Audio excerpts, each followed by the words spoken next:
संगवारी मिला जय जहाँ तो संगवारी हो कैसे आप मन आशा करते हैं कि बढ़िया होगा। हमें भी बढ़िया है तो संगवारी हो आप मन ला अपन YouTube channel Amba Chauhan blog में स्वागत है।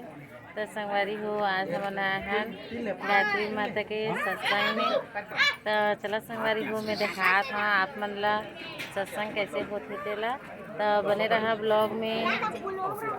बच्चे को 5000 शब्द सिखाए जा सकते, सीख लेता है।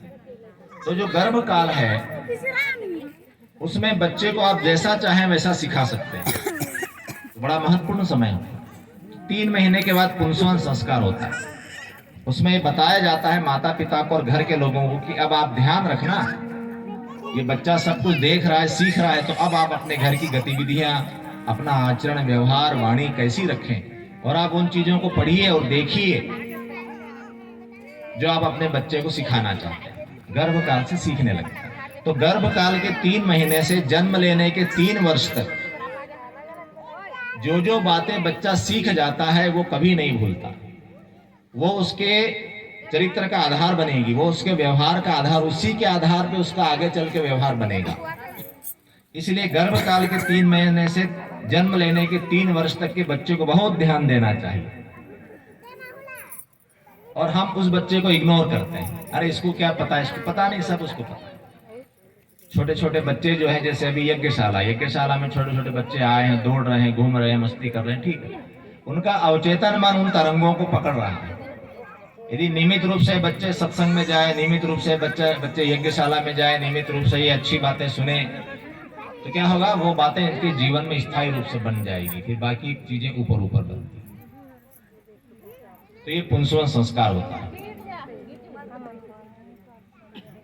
इसके बाद होता है बच्चे के जन्म के बाद 10 दिन के बाद नामकरण संस्कार की। बालक को अब हम बच्चे को क्या कर रहे हैं, एक पहचान दे रहे हैं समाज में। समाज में आप आए हो तो हम आपको एक पहचान दे देते हैं और उसको सौर ग्रह से बाहर निकालते हैं। बच्चा होने के बाद 10 दिन तक माता और बच्चा एक अलग रहते हैं, सब लोग उनको छूते नहीं हैं, उनको विशेष क्या करके रखते हैं, आइसोलेशन में रखा जाता है, तो इन्फेक्शन नहीं हो जाए, क्योंकि दोनों नाजुक स्थिति में रहते हैं।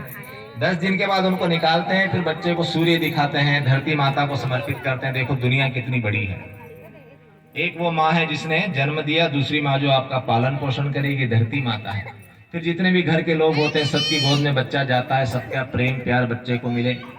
हिरण्यगर्भ समवर्तत अग्रे भूतस्य जातः तिरेकासी, ऐसा करके सबका प्रेम प्यार मिले। और 10 दिन के बच्चे के कान में उसके गुरु या जो भी आचार्य हैं वो कुछ कहते हैं। क्या कहते हैं, बहुत महत्वपूर्ण बात है।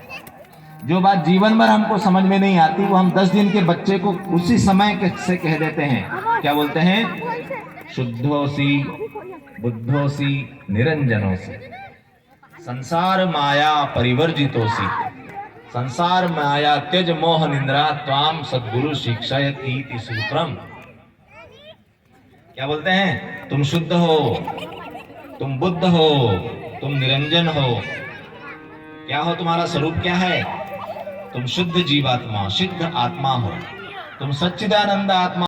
निंद्रा, मोह निंद्रा को त्यागो, जीवंत और जागृत बनो। किसको कह रहे हैं, 10 दिन का बच्चा समझेगा नहीं, उसकी जीवात्मा को कहा जा रहा है। आ तो गए हो, अच्छी बात है, लेकिन फंसना नहीं, उलझना नहीं, अपने लक्ष्य को याद रखना। संसार का उपयोग अपने जीवन लक्ष्य के मेले में, संसार के खेल खिलौने में फंस मत जाना। फंस जाता है ना आदमी, भूल जाता है कहाँ जाना है, क्या करना है। छोटे बच्चों को आप लेकर जाइए, छोटे बच्चों को आप ट्रेन आया वो खा लेंगे, कभी खिड़की से बाहर देखेंगे, कभी। और जो बड़ा आदमी साथ में, उसको पता है कब पहुंचना है, कितने बजे पहुंचना है, कहाँ टैक्सी टेम्पो मिलेगा, कहाँ क्या काम से जाना है, उसको वो चिंता है। उसको रेल में यात्रा का मजा नहीं, सोचता जल्दी जल्दी यात्रा समाप्त हो। और बच्चों को इस बात से लेना देना नहीं, बच्चे केवल यात्रा का मजा ले रहे हैं, कब पहुंचेंगे, कहाँ पहुंचेंगे, उनको मतलब नहीं।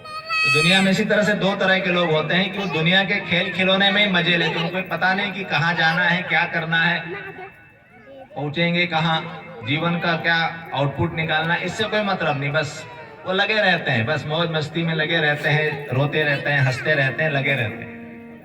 उसको कहा जाता है संसार माया त्यज मोह निंद्रा, त्वाम सद्गुरु शिक्षा। तुम्हारे सद्गुरु तुमको ये शिक्षण दे रहे हैं यहाँ से बात शुरू होती। जो बात जीवन भर समझ में नहीं आती वो हम 10 दिन के बच्चे को ही सिखाते हैं। नामकरण संस्कार हुआ, उसको कोई नाम दे दिया। भारतीय दर्शन की गहराई आप देखिए कि हमने चेतना को पकड़ा है, पदार्थ के पीछे नहीं गए। यदि चेतना को हमने समझ लिया तो पदार्थ तो पीछे पीछे आने वाला है। चेतना प्रथम है, पदार्थ उसके अवलंबित है उस पर। चेतना का विज्ञान महत्वपूर्ण है। तो आधुनिक विज्ञान अब इस दिशा में थोड़ा थोड़ा आगे बढ़ रहा है, थोड़ा थोड़ा उसको समझ में आने लग रहा है। वो तरंगों तक तो पहुंचा है, अभी फिर भी चेतना थोड़ी दूर है। अब उसको ये लगा है कि कुछ न कुछ ऐसी चीज है जो हमारी पकड़ में नहीं आ रही। और वो पकड़ में क्यों नहीं आ रही? क्योंकि वो उपकरणों की पकड़ में नहीं आएगी। वो जीवन का विज्ञान है। शरीर से, इस शरीर को प्रयोगशाला बनाना पड़ेगा। कि 10 दिन के बाद थोड़ा बड़ा होगा तो क्या होगा? 6 महीने का। 6 महीने के बच्चे को क्या करना है? अन्नप्राशन संस्कार। अन्नप्राशन अर्थात पहली बार उसको खाना खिलाएंगे। तो क्या खिलाएं? तो कहा गया जैसे खाए अन्न वैसा बने मन। हम जो भी कुछ खाते हैं उसका अंत में मन बनता है, अंत में संस्कार बनता है। जैसे आप कोई भी चीज लाइए कि जैसे चावल आपने बनाया, अब इस चावल में क्या है? तो आप कोई दुकान वाले को बताएंगे तो बोलेगा कि बासमती है कि बासमती टुकड़ी है कि दोबारा है कि तिबारा है, कि उसके अलग अलग किस्म बता देगा, इसका भाव क्या है बता देगा। किसी न्यूट्रिशन को बताएंगे तो वो क्या बता देगा? इसमें इतना कार्बोहाइड्रेट है, इतना स्टार्च है, इतना ये है, इतनी कैलोरी है, इससे इतनी कैलोरी मिलेगी, ये बता देगा न्यूट्रिशन को बताएंगे। और कोई ऐसा व्यक्ति जो मंत्र विद्या जानता है, जैसे हमने भी सुबह आपसे वो करवाया था रक्षा विधान चावल से, तो ये इसके अंदर कौन सी एनर्जी पकड़ने की क्षमता होती है? हर पदार्थ के अंदर एनर्जी को पकड़ने की क्षमता होती है। तो ये उस एनर्जी को पकड़ के कहां तक ले जा सकता है, वो अलग विज्ञान आपको बताएगा। और उसके बाद एक चीज उसमें और होती है कि उसमें संस्कार कैसा है। ये संस्कार कहां से आया? खाने की चीज में ये संस्कार 3-4 जगह से आता है। शंकराचार्य ने इसको दोष कहा है। क्या बोला? कि एक तो स्थान का दोष, जिस स्थान पे वो भोजन की चीज रखी है उस स्थान के अच्छे बुरे संस्कारों ग्रहण कर रही है। किसने किसने उसको हाथ लगाया है उसका संस्कारों ग्रहण कर लेता है। किसने किसने उसको देखा है, दृष्टि दोष, स्पर्श का दोष। जो बनाने वाला था उसका मन बुद्धि कैसी है, वो संस्कार, वो सारे संस्कार वो अन्न या पीने की चीज जो है, पानी है, वो ग्रहण कर लेता है। और जो उसको खाएगा या पिएगा तो उस अन्न से जो ठीक है खून बना, रक्त बना, मांस मज्जा बनते बनते अंत में जो बनेगा, मन में विचार बनेगा, संस्कार बनेगा। तो इसलिए हम कौन सी चीज खा रहे हैं, किस स्थान पर खा रहे हैं, किसके हाथ से लेकर खा रहे हैं, इस बात का बड़ी सावधानी रखना चाहिए। और सावधानी नहीं रखते हैं तो कारण क्या है? अभी लोग हमारे पास आते, भाई साहब माला लेके जप करने बैठते और मन नहीं लगता, मन नहीं लगता। बच्चे क्या क्या खाते हैं साहब? वो तो वहां चले गए, उस होटल में चले गए, वहां से पिज्जा मंगा लिया और वहां ये ऑर्डर कर दिया, वो आ गया, ठेला खड़ा है, ठेले पे खड़े होके कुछ भी खा रहे हैं, होटल में खा रहे हैं, किसी के हाथ का भी लेकर खा रहे हैं। तो क्या हो गया? मन बड़ा विचलित हो गया, मन विचलित हो गया। कुछ बात समझ में नहीं आती, थोड़ी देर बैठ के कहीं कोई ज्ञान की बात सुनना तो झपकियां आने लग जाती है, मन उठ के भागने को करता है।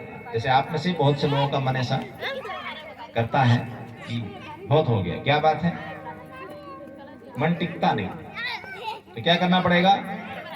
भोजन को शुद्ध करना पड़ेगा, है ना। इसलिए बोलते हैं कि घर में, घर की मातृशक्ति जो है उसके हाथ से बना हुआ भोजन, प्रेम से खिलाया हुआ श्रद्धा पूर्वक भोजन, वो कीजिए। इसलिए हम क्या करते हैं? भोजन को छिपा कर करते हैं, है ना। 3 चीजें छिपाना चाहिए ना। क्या क्या 3 चीजें छिपाना चाहिए? एक तो अपनी साधना छिपाना चाहिए, हम कितना जप कर रहे हैं। गुरु ने हमको मंत्र दिया, हम कर रहे हैं, साधना कर रहे हैं। हर किसी के सामने नहीं साहब, हम तो 3 बजे उठ जाते हैं और हम तो इतनी माला कर लेते हैं और हम तो ये नहीं खाते और हम तो वो नहीं पीते और अमुक नहीं करते, तमुक नहीं। जितना इसको आप फैलाएंगे उतनी उसकी शक्ति समाप्त होगी। और किसी ने उसमें और कुछ ज्ञान मिला दिया तो आप भटक जाओगे। ज्ञान देने वाले बहुत आ जाते हैं, जिसको कुछ नहीं पता है वो भी आपको दो चार बातें ज्ञान की दे देगा, अरे माला ऐसी थोड़ी, माला तो वैसी। और कहीं है क्या होता है, माला करने से सब मन शुद्ध होना चाहिए ऐसा बोल देंगे और वो आपकी श्रद्धा को हिला देंगे। इसीलिए अपनी साधना उसी से कहिए जो जानकार है, नहीं तो चुप रहिए, अपना करते रहिए और अपना भोजन छिपाइए। हर कोई उसको देखे नहीं, हर कोई उसको छुए नहीं, इसलिए अपन अपने घर के रसोई घर में बैठ के पवित्रता से भोजन करते हैं, हाथ जोड़ के भगवान का प्रसाद मानकर।